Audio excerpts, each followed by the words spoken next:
Welcome to 32 Manias of Mike. Uh, this is a little pet project I've been doing in preparation for Wrestlemania 33 this year. My goal is to give you guys 32 WrestleMania reviews in 32 days. Right now, I am on WrestleMania 2, so that's a solid start. WrestleMania 2 was a little different. I think WWE might have stretched themselves a little thin on this one. As if you don't know, WrestleMania 2 took place from three separate locations. New York City, not New York City, really Long Island, but still close-ish. Chicago, not really Chicago. It was in Rosemont, Illinois, but close enough to Chicago. It was basically, where the Bulls play. And LA, which was actually in LA. At least I think so. Yeah, it was actually in LA. It was at the sports arena. And it was weird. Basically, they had three separate main events. Three separate main events for each different venue. And I think the part of this that really gets me is we had three separate announced teams. Ordinarily, not necessarily a bad thing. We've done that before with Raw, SmackDown, and ECW. But I can't get into this without talking about the announcing teams first, because in New York you had Vince McMahon, not the greatest play-by-play color commentator guy in the world, but Vince is very good at what he does. He gets stories across. He knows what he's doing. He was paired up with Susan St. James. If you don't know who Susan St. James is, congratulations. You were not born in the 80s. Then again, I was born in the 80s and had to be reminded who Susan St. James was. There was this show, Kate and Allie, and she played Kate. Not the greatest in the world. She reminded me, her voice, of Caroline Ray from Back to the Future, because she kept saying "Oh George" a whole lot, and there were two matches in a row where she said "Oh George" a whole lot, and it just reminded me of George McFly. That's pretty much all I have to say about Susan St. James. For Chicago, it was a little different. Chicago was, I believe, Mean Gene Okerlund and Kathy Lee Crosby. Oh, and Gorilla Monsoon. Almost forgot about Gorilla Monsoon. Kathy Lee Crosby provided next to nothing for the entirety of the Chicago portion of the show. I don't remember anything she said. I don't remember anything she did. I even tried to look her up on IMDb, and the closest I could find was that she was on McMillan and Sons. No idea who she is. Please, if you know who she is, leave it in the YouTube comments or hit me up at MadMike4883. Because I don't know. I have no idea why she was there. Maybe they just couldn't get Kathy Lee Gifford. Who knows?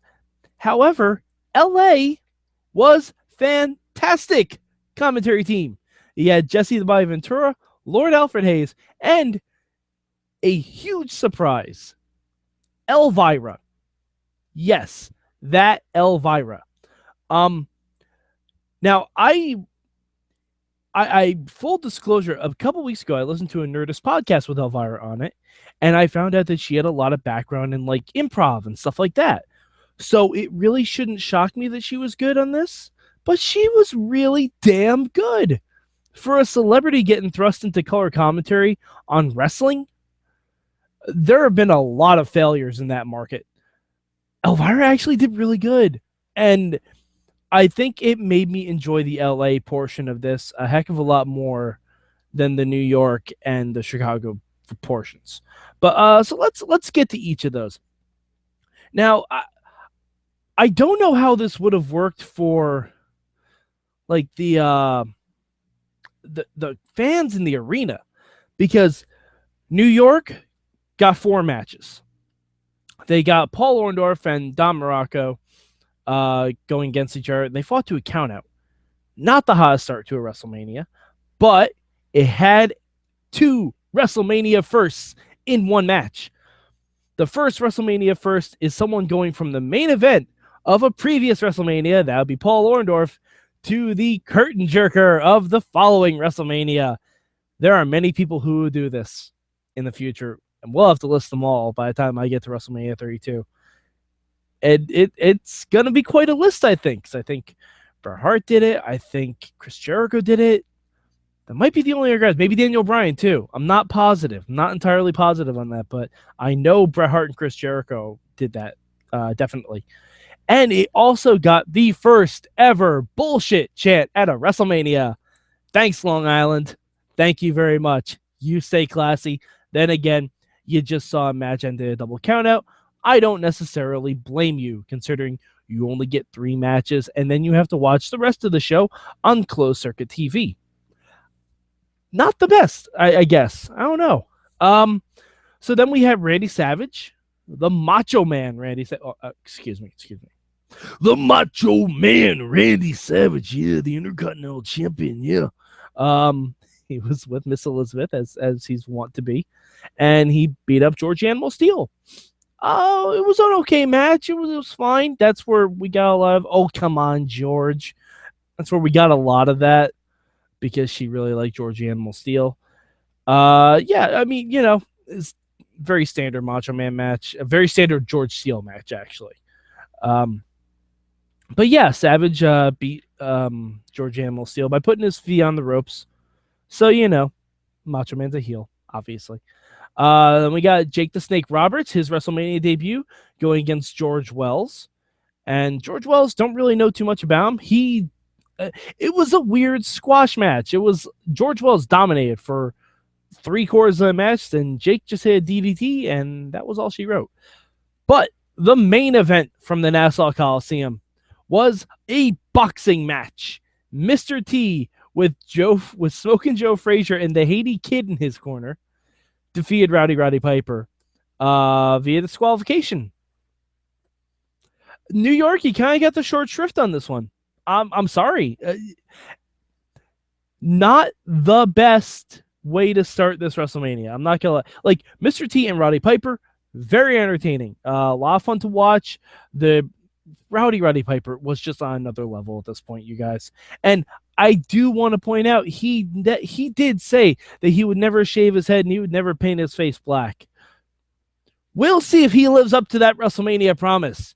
Spoiler alert, he doesn't. We'll get to that in a later episode. But yeah, it was a fun couple of rounds of boxing, and then Roddy Piper pushed the referee down, slammed Mr. T. You've all seen the highlight reels. You know how that goes. But yeah, it was fun. It was a spectacle. It was definitely a spectacle. I'll give it that much. So then we go to Chicago, and in probably one of the most interesting matches I've seen, at least or this early on in WWE. Fabulous Moolah, the WWF Women's Champion, went up against Velvet McIntyre. Now, this match, I think, was cut incredibly short. For one very specific reason, I'm pretty sure, yet another WrestleMania first, we had our first wardrobe malfunction. I'm just about positive that Velvet McIntyre went for a splash off the top rope, and her boobs popped out, and Moolah just rolled her up really quickly. The match was 1 minute and 25 seconds. I'm pretty sure that's not how that was supposed to go down. I'm guessing. It's an educated guess. But I mean, and it was a shame because the stuff that was happening before was actually pretty decent. I really dug what they were doing with it, and I think something definitely happened. Something definitely happened with it, and I'm pretty sure it was cut short. The next match, we had Corporal Kirchner, an American hero, going against Nikolai Volkov. And this can't be said enough. Nikolai Volkov has a lovely singing voice. He does. He absolutely does. It was a flag match, and another very quick match. Corporal Kirchner won because USA, obviously. Then we had what I thought was the main event for Chicago, but I was actually mistaken. We had a WWF versus NFL 20-man battle royal. And I mean, the big story here was that William the Refrigerator Perry was in it. He's like one of the big stars of the NFL at this point. And he eliminated Big John Studd by doing the classic after you're eliminated, pull someone else over the top rope. And oh, by the way, Andre the Giant was in this Battle Royal. So, spoiler alert, Andre the Giant won the Battle Royal because Andre the Giant, I'm pretty sure, couldn't be thrown over the top rope. Pretty sure that's why he won so many Battle Royals. I could be wrong, but the last person he eliminated was Bret Hart. So, WrestleMania debut for Bret Hart in WrestleMania 2. Good for you, Bret. By the way, Bret gave this match a 4 out of 10. Just so we're all clear. The real main event of Chicago was actually a super fun match. It was the British Bulldogs versus the Dream Team of Greg Valentine and Bruce Beefcake for the Tag Team Championships. And, oh, man. Young Davey Boy Smith. Damn, man. You can't get too much better than that. They had Ozzy Osbourne and Captain Lou in their corner. Yeah, the Bulldogs, they won the titles. It was really great. Yeah, it was really, really a lot of fun. Really a lot of fun. Definitely, I highly recommend that match. Chicago got a pretty decent 4-match card, I think. So then we moved to LA. And I'm gonna be honest, LA did not start off well. The first match we had was Ricky Steamboat versus Hercules Hernandez. Ooh, I love Ricky Steamboat, but there was no heat behind it, unlike his match in the first WrestleMania. Like Ricky Steamboat won easily, but yeah, it didn't really pull me in. It really didn't. The next match got a little bit better, mainly because of the commentary, I think. Adorable Adrian Adonis with Jimmy Hart defeated Uncle Elmer. If you don't know who Uncle Elmer is, he's a big old farmer guy. And Adrian Adonis had fun with it. You could definitely tell he was enjoying himself. Another short match. Most of these matches are very short, except for the big main events. But this next match, holy crap, this is where we jumped up several notches. We had the Funk Brothers, Terry Funk and Hoss Funk, a.k.a. Dory Funk Sr., with Jimmy Hart going against the Junkyard Dog and Tito Santana. And this gives us yet another WrestleMania first, y'all. Tito Santana puts Terry Funk through a table. Granted, he did not go through the table because that's not how tables were designed back then, at least for wrestling arenas. But Terry Funk definitely took a table bump.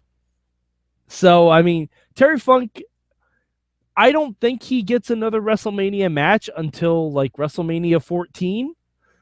So, yeah, it was really good to see Terry Funk because I think he goes back to NWA after WrestleMania 2. I don't think he's at Mania 3. And finally, the main event. You know who it is. It's Hulk Hogan, brother. He's going up against the walking condominium, King Kong Bundy. This was really fun.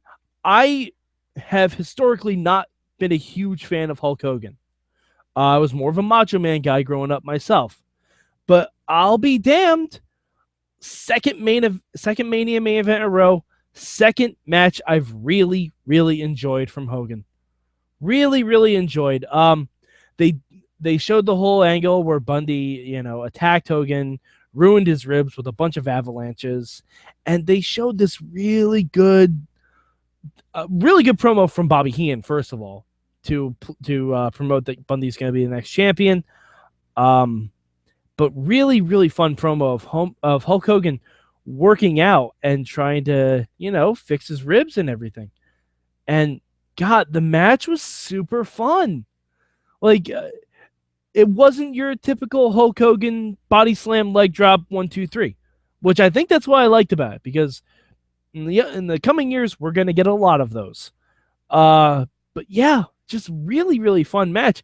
And this was the first time they brought in the big blue cage, and that's because of King Kong Bundy. They wanted to reinforce the cage.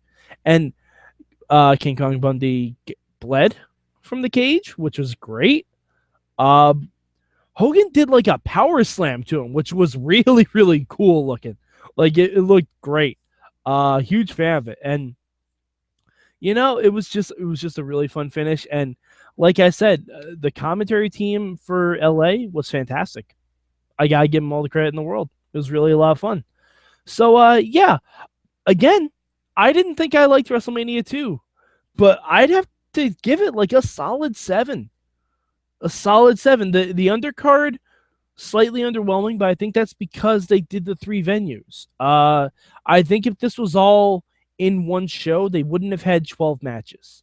I think they would have let some of them stretch out a little bit longer. I think we would have had some better finishes too. But I don't know if I'd like to be a fan going to any of these events, because I'd imagine tickets still weren't cheap back then, and you have to watch 2/3 of the show on a big screen. Granted, they kept cutting back and forth to different locales to talk to some of the wrestlers, talk to some of the announcers, and that's all well and good, but you're still watching the screen. And it wasn't like now where they have giant jumbotrons where you can do anything or you can watch from the network. You basically had you did what you could. But yeah, overall, I'd say WrestleMania 2 was pretty decent. I'm glad they didn't stick to the 3 venue format. But yeah, really fun to watch, and I'm surprised about it once again. So yeah, we're moving on to WrestleMania 3. For those of you who want to get in touch with me about WrestleMania 2, if there's something you think I missed, if you want to tell me who the fuck Kathy Lee Crosby is, please let me know, because I have no idea. I tried looking. I came up with nothing.